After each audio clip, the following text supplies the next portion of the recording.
Hello students, welcome to second video lecture of circle introduce किया मैंने पिछले video में और अब उसको आगे बढ़ाते हैं। देखो, कोई भी चैप्टर का जब शुरुआत होता है बड़ा आसान होता है, हमको हल्की लगती है चीज़ें, बट जैसे जैसे चैप्टर प्रोग्रेस करता है हमें पीछे वाले कंटेंट याद रखने होते हैं, क्योंकि शुरू में तो सर समझा देते हैं स्टार्टिंग से, लेकिन जैसे जैसे चैप्टर आगे बढ़ता है पीछे के लेक्चर्स आपको याद रखना होता है, रिवाइज करना होता है, और वहीं कहीं ना कहीं हम मार्क पीछे हो जाते हैं, मार खा जाते हैं। और बस आगे जाते जाते लेक्चर 5-6 जाते जाते चैप्टर थोड़ा हार्ड हो जाता है। तो इस बार आदत डालें, शुरू से रिवीजन करते रहिए। फर्स्ट वीडियो लेक्चर को एक बार पढ़िए, लिखिए नोट्स और फिर उसे रिवाइज करिए, और इस तरह से प्रिपेयर करते चलिएगा तो पूरा चैप्टर आसान रहेगा। देखते हैं, उसी का हिस्सा है लेक्चर 1 का ही, इक्वेशन ऑफ सर्कल में ही इक्वेशन ऑफ सर्कल का टॉपिक पढ़ रहे हैं। Equation of circle moving on x axis है।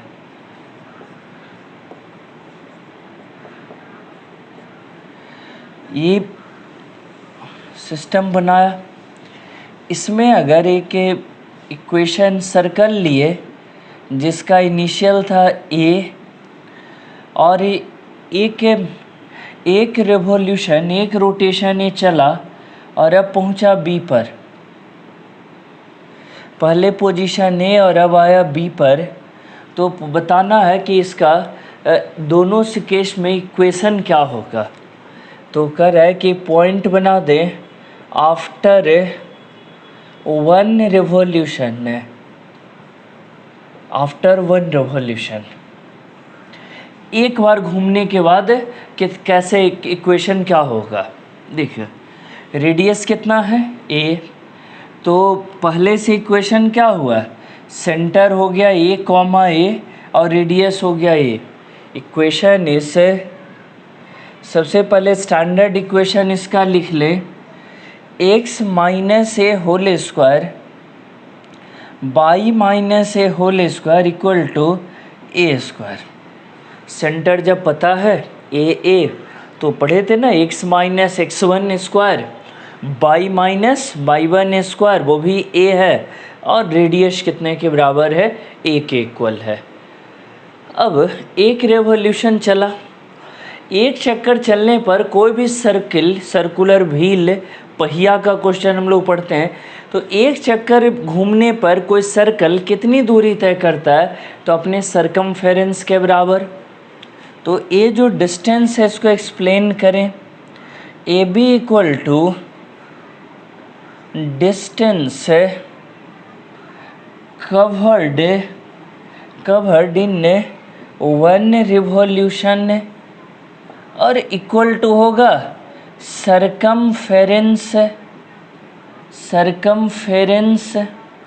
सरकमफेरेंस कितने के बराबर होता है, 2 पाई आर। रेडियस यहाँ ए लिए हैं तो यहाँ लिखे 2 पाई ए, आर ने यूज़ करके क्या यूज़ किए, 2 पाई ए यूज़ किए। अब अगर यहाँ से आगे बढ़ें, ये दूरी निकल गया 2 पाई ए आया, देखो, तो कोऑर्डिनेट लिखते हैं इसके सेंटर का। सेंटर का पहले कोऑर्डिनेट था ए कॉमा ए, अब उसमें 2 पाई ए जुट गया, ए प्लस 2 पाई ए कॉमा और एक और हो गया हाइट ए। देखो, जब एक्स एक्सिस में सिर्फ चेंज हो, एक्स एक्सिस के लॉन्ग बढ़ाएंगे तो सिर्फ एक्स कोऑर्डिनेट चेंज होगा। और यहाँ पर एक मेंशन कर देते हैं कि after one revolution along positive X axis, positive X axis के लॉन्ग ले गए। पहले से X coordinate A Y coordinate A, और अब एक्स में कितना बढ़ गया, 2 पाई ए, इतना बढ़ गया एक्स में, बाई ए है, और इस पर कोई प्रभाव नहीं पड़ रहा है, हाइट के अलोंग कोई चेंज नहीं कर रहे हैं, सिर्फ एक्स एक्सिस के अलोंग चेंज कर रहे हैं। तो एक्स कोऑर्डिनेट यहाँ ए था, 2 पाई ए बढ़ गया तो 2 पाई ए जोड़ दिए, और बाई कोऑर्डिनेट जैसा था वैसा ही रह गया। इक्वेशन क्या होगा अब? तो कह रहा है कि सेंटर हो गया a plus 2 a comma a, radius तो बोला कि गोल गोल घूमने से सर्कल थोड़े छोटा बड़ा हो जाएगा। ये जो सर्कल है इतना बड़ा है, रेडियस कितना है a, तो ऐसा नहीं कि एक चक्कर लगाएगा तो ये छोटा या बड़ा हो जाएगा। घूमने पर सर्कल का साइज तो वही रहेगा, यानी यहाँ से यहाँ भी चला जाए तो भी इसके रेडियस पर कोई प्रभाव नहीं पड़ेगा, जितना बड़ा है उतने रहेगा। क्या कोई चक्का व्हील लेके हाथ घुमाइए तो क्या एक बार ऐसे घुमा के थोड़ा दूर भेजते हैं तो क्या छोटा बड़ा हो जाता है? बोले नहीं, रेडियस तो जैसा है वैसा ही रहेगा। तो रेडियस वही रह गया a, सेंटर पता रेडियस पता, तो इक्वेशन लिख देंगे। इक्वेशन इज x माइनस कितना a प्लस 2 का whole square y minus a का होल स्क्वायर और इक्वल टू रेडियस कितना है a स्क्वायर। तो यही आ गया सर्कल का इक्वेशन एक रिवॉल्यूशन के बाद, एक बार घूमे तब। कह रहा है कि यही काम अगर एक के जगह n रिवॉल्यूशन हो जाए तब क्या होगा। सेकंड इसमें सीखें कि आफ्टर 1 रिवॉल्यूशन न लिखेगा, लिखा रहे आफ्टर n रिवॉल्यूशन, तो उसको b नाम दे दिए यहाँ पर। After n revolutions along positive X axis. अच्छा, किसी ने अगर ये पूछा कि सर निगेटिव एक्स एक्सिस रहता है तब क्या होता है, तब यहाँ प्लस के जगह क्या हो जाएगा माइनस, वो भी अभी बता दूंगा। After n revolutions along positive X axis, देखो ए बी इक्वल टू यहाँ a से b, अब डिस्टेंस कवर्ड इन n रिवॉल्यूशन, तो बराबर हो जाएगा n into circumference n into 2πa पक्का। एक रिवॉल्यूशन में 2πa कवर कर रहा है तो n रिवॉल्यूशन में कितना हो जाएगा, तो 2πn इंटू कितना हो जाएगा a। एक रिवॉल्यूशन में 2πa तो n रिवॉल्यूशन में n इंटू 2πa, ये दूरी निकल गया 2πna ऐसे कुछ आ गया। अब न्यू सेंटर हो गया a प्लस 2πna, रेडियस वही रहेगा, चाहे कितना बार भी लुढ़का दें किसी सर्कल को, लुढ़कने से घूमने से उसका साइज छोटा बड़ा नहीं होगा। ऐसा कोई लॉजिक नहीं कि कुछ दूर गया तो घिस गया छोटा हो गया या फूल गया बड़ा हो गया, ऐसा कोई लॉजिक नहीं है। वो जब जाएगा तो अपने सेफ साइज में ही रहेगा। तो कह रहा है कि इस तरह से उसके साइज पर कोई प्रभाव नहीं पड़ा, तो रेडियस वही का वही रह गया ये। अब इक्वेशन लिखेंगे तो कितना हो गया, सेंटर मिला हुआ x माइनस x1, ये हो गया x1 a बाई 1 है, लिख दें x1 बाई 1, ये हो गया r, यहाँ कितना है 2πn, यही फ़र्क पड़ गया 2πn स्क्वायर इतना। ये हो गया जब करें पॉजिटिव एक्स एक्सिस के तरफ चले। अगर इसी में रहता फॉर निगेटिव है x axis, negative x axis, तो निगेटिव एक्स एक्सिस के लॉन्ग चलते तो सेंटर ए, देखना वो ये 2πna पॉजिटिव की तरफ जा रहा था उस साइड में, तो प्लस में हो रहा था, जुट रहा था। अगर पीछे आने लगे तो ये वाला 2πna प्लस के बदले क्या हो जाएगा माइनस। निगेटिव एक्स एक्सिस की तरफ चलें तो एक्स कोऑर्डिनेट घटता है, बाई पर तो कोई प्रभाव ही नहीं पड़ रहा है क्योंकि बाई के अलोंग हम चल ही नहीं रहे। तो फॉर निगेटिव एक्स एक्सिस जब लिखेंगे तो सेंटर a माइनस 2πna हो जाएगा, कॉमा हो गया a, सेंटर पता रेडियस कितने के इक्वल हो जाएगा वो, तो रेडियस बराबर हो गया a। Equation is x minus a minus 2πna whole square plus Y minus a whole square equal to a square है। X minus A minus 2 pi N A whole square plus Y minus A का हो गया whole square, ए निकल कर आया। तो कह रहा है कि दोनों के लिए, कोई पूछे कि सर यही काम बाई एक्सिस के लॉन्ग हो, तब बाई एक्सिस के लॉन्ग ऊपर ले जाएं नीचे लाएं तब क्या होगा, तब कह रहा है कि तब यही सब प्रोसेस रिपीट हो जाएगा। उसमें जो एक्स कोऑर्डिनेट इसमें चेंज हो रहा था वो उसमें बाई कोऑर्डिनेट चेंज हो जाएगा।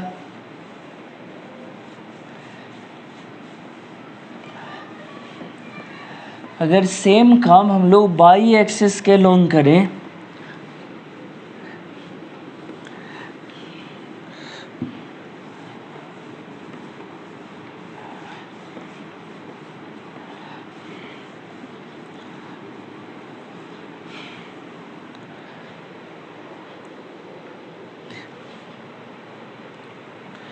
बाई एक्सिस के लॉन्ग चेंज करेंगे। अब लिखेंगे motion of circle along by axis है।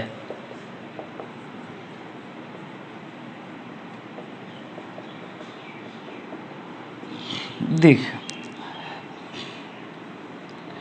ये पहले से सर्कल बनाए, एक रेवोल्यूशन के बाद गया। अब तो सब कुछ पता है, ए सेंटर था ऐसे, और ए 2 पाई है, एक रेवोल्यूशन के बाद ए कॉमा ए प्लस 2 पाई ए हो जाएगा। बाई कोऑर्डिनेट बदलेगा, रेडियस यहाँ भी ए है, यहाँ भी रेडियस क्या रहेगा ए। तो y after 1 revolution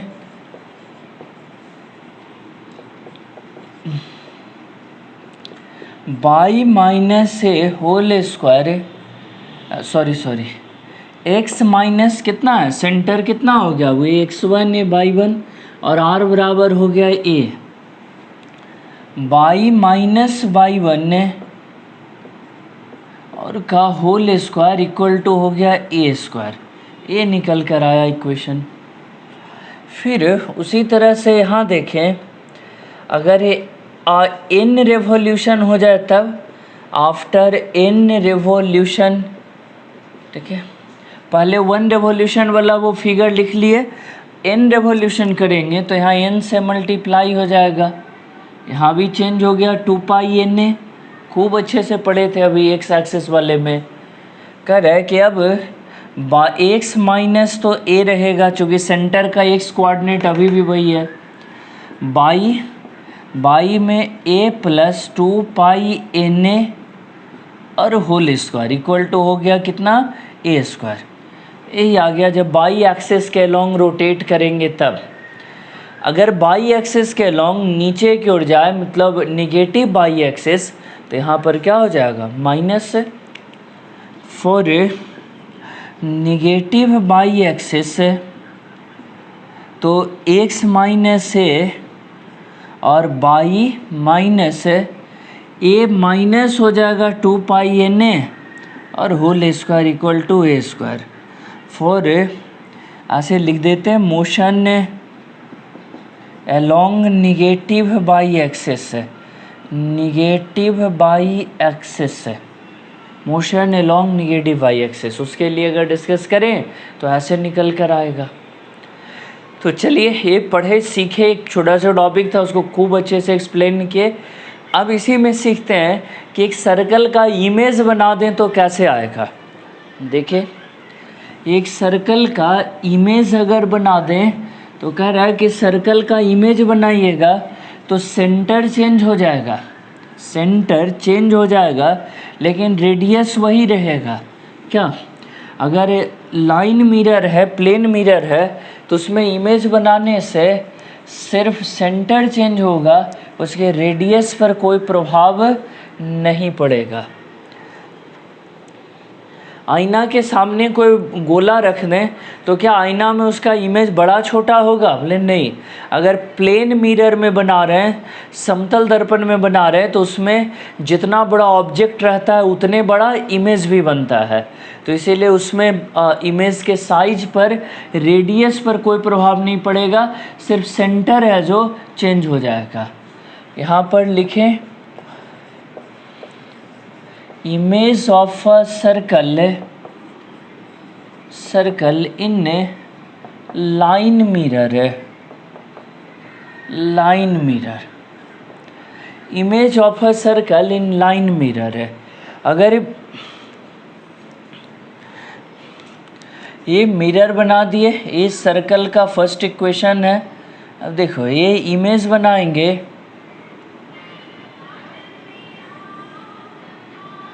centre x1/1 है, अगर पहले से जो भी है वो चेंज हो जाएगा, यहाँ इमेज बन जाएगा उसका P Q और इसको नाम दे दिए R।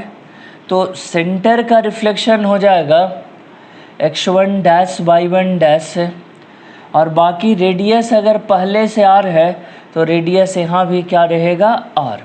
इन्हीं बातों को यहाँ मेंशन कर दें। Centre of circle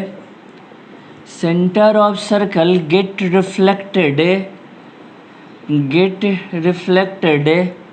reflected in the line mirror, ऐसे लिखते हैं, लाइन सीधा लिखें, मिरर को अलग कर दिए। और B, radius of circle remains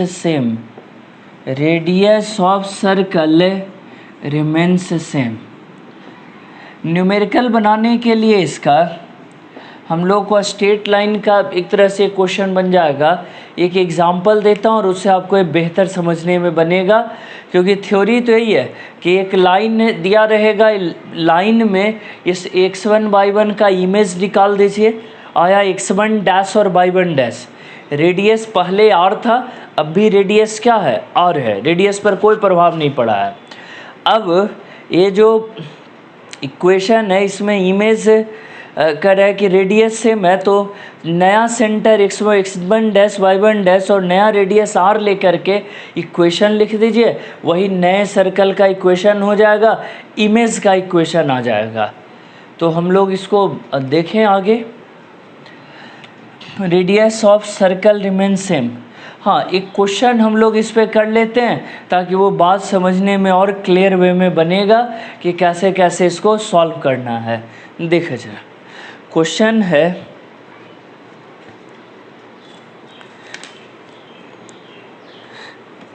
find the image of circle. Question यहाँ लिख रहे हैं, यहाँ लिख दे रहे हैं। हाँ, find the image of circle,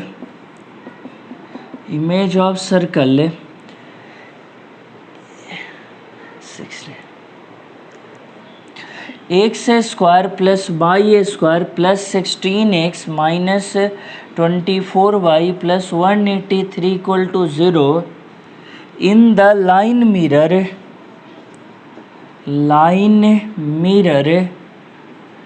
mirror कितना है 4x plus 7y plus 13 equal to 0, 4x plus 7y plus 13 equal to 0। तो इतना डेटा दिया हुआ है। देखो सर्कल का इक्वेशन जो दिया हुआ है उससे हम लोग इतना तो निकाल सकते हैं, यहाँ से समझें 2g बराबर है 16, तो g इक्वल टू हो गया 8, ठीक है। 2f इक्वल टू है -24, तो f इक्वल टू कितना -12 है, और c इक्वल टू 183। कैसे? इस इक्वेशन को कंपेयर कर दिए सर्कल के स्टैंडर्ड इक्वेशन से, जनरल इक्वेशन से। ये देखो इतना तो पता था, कंपेयर किए, 2g है 16, 2f है -24 और c इक्वल टू 183, निकल गया g f और -12 है। इससे सेंटर निकालने में बनेगा x1/1 कितने के बराबर होता है -g -f, तो हो गया -8 और +12 है, निकल गया सेंटर। लाइन मिरर कितना 4x प्लस 7y प्लस 13 है, लाइन मिरर ये हुआ 4x plus 7y plus 13 equal to 0। और ऐसा नहीं कि आप भी उसी में न्यूमेरिकल बना देना, पहले थ्योरी पार्ट लिख लिए, उसके बाद ही न्यूमेरिकल बना रहे हैं, और मेरे पास मिटाने की सुविधा है तो हम उसको उसी वही फिगर रहने दिए, हम उसी में चेंज कर लेंगे। लेकिन आपको अलग बनाना है, पहले थ्योरी में फिगर बना चुके थे, ये नोट लिख लिए थे, और उसके बाद अब फिर से लिखना है वो वाला, ना कि आप भी उस मेरी तरह उसी में चेंज कर दो, तो वो तब तो सब गलत हो जाएगा, मिक्स हो जाएगा। अब कह रहा है कि हाँ हम लोग को 2 पॉइंट सेंटर रिफ्लेक्ट होगा, रेडियस सेम रहेगा। चलो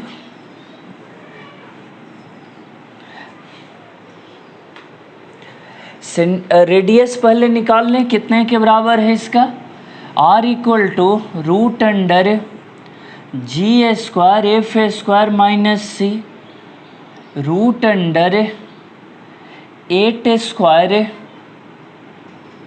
यहाँ लिख देते हैं रूट अंडर 8 स्क्वायर 12 स्क्वायर और माइनस 183 64 144 माइनस 183 रूट अंडर 8 6 4 10 और 2 और माइनस 183 कितना हो गया टोटल 25 और रूट 25 इक्वल टू 5। रेडियस तो क्लियर हो गया, 5 आया निकल करके, तो यहाँ भी रेडियस क्या रह जाएगा, रेडियस बराबर 5। तो ये तो पढ़े थे कि रेडियस चेंज नहीं होता रिफ्लेक्शन पे, क्लियर। स्टेप बाय स्टेप सीखेंगे सब चीज़। कह रहा है कि हम लोग ज़्यादातर ऑनलाइन क्लासेस में छोटे क्वेश्चन डील करने के अभ्यस्त होते हैं, बट लंबा क्वेश्चन टीचर बचना चाहते हैं उससे, ताकि वो उबाऊ ना हो, चूँकि क्लास में डायरेक्टली बच्चे सामने नहीं होते। लेकिन अगर ऐसा करते हैं तो कंटेंट कम होगा और पढ़ाई शुरू से ही कमज़ोर हो जाएगा। तो इसीलिए कंटेंट को भी मेंटेन रखना होगा, क्वेश्चन लेवल जो स्टैंडर्ड है वो भी मेंटेन रखना होगा, वैरायटीज़ कवर करना होगा ज़्यादा से ज़्यादा, तभी हम अच्छे से कमांड कर पाएंगे अपने सब्जेक्ट को। लाइन यहाँ से 4x + 7y + 13 फर्स्ट इक्वेशन, इसका नाम दे दिए AB। अब कह रहा है इक्वेशन ऑफ PQ या कहें PR, इक्वेशन ऑफ PQ और PR इस दोनों सेम ही लाइन है, PQ और PR।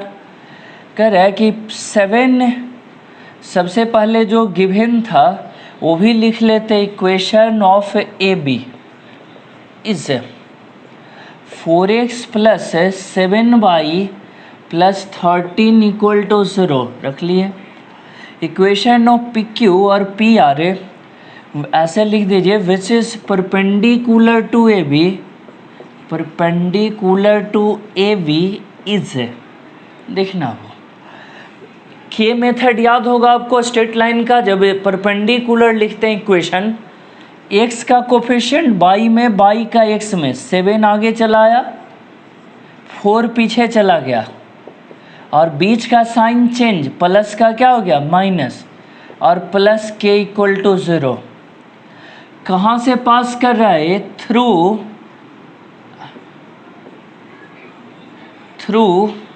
वैसे THO डॉट देके मैं स्पेशल अपना थ्रू लिखता हूँ, बट आप ऐसे सीखिए, थ्रू कितना हो गया -8 12 है, यहाँ से पास किया, देख रहे।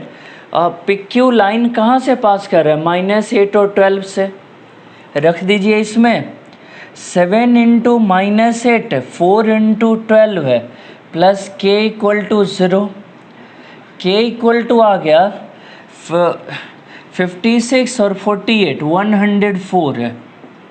यानी इस इक्वेशन को लिखें 7x 4y + 104 इक्वल टू 0, और सजा दें तो आ जाएगा 7x - 4y - 104, ये सेकेंड हो गया।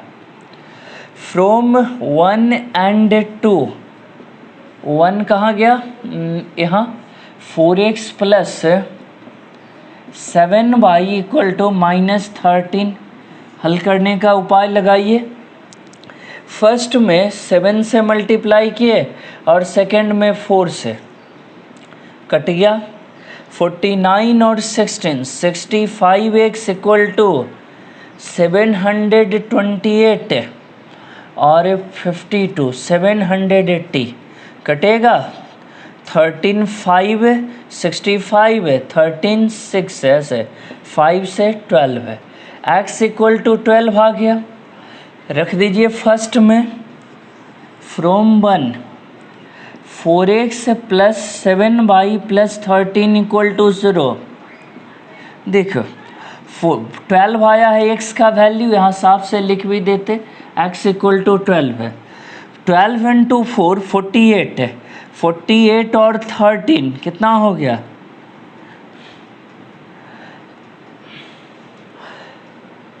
और 12 है और 13 ने ये जोड़कर 48 और 13 61, तो इसे बाई निकालने में बन जाएगा। लेकिन बाई कट नहीं रहा है, तो मैं थोड़ा सा देख देता हूँ, क्योंकि ये ऐसा क्वेश्चन है जिसमें डेटा आसानी से कट जाना चाहिए, सब तुरंत बन जाना चाहिए।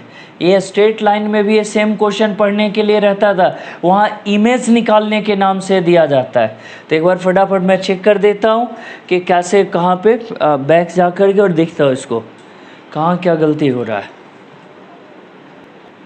देखो ये गलती हो रहा है, ये माइनस में है दोनों, तो यहाँ भी माइनस रहेगा, तो ये माइनस में आएगा -12, इसको ऐसे मेंशन करिए -12 है।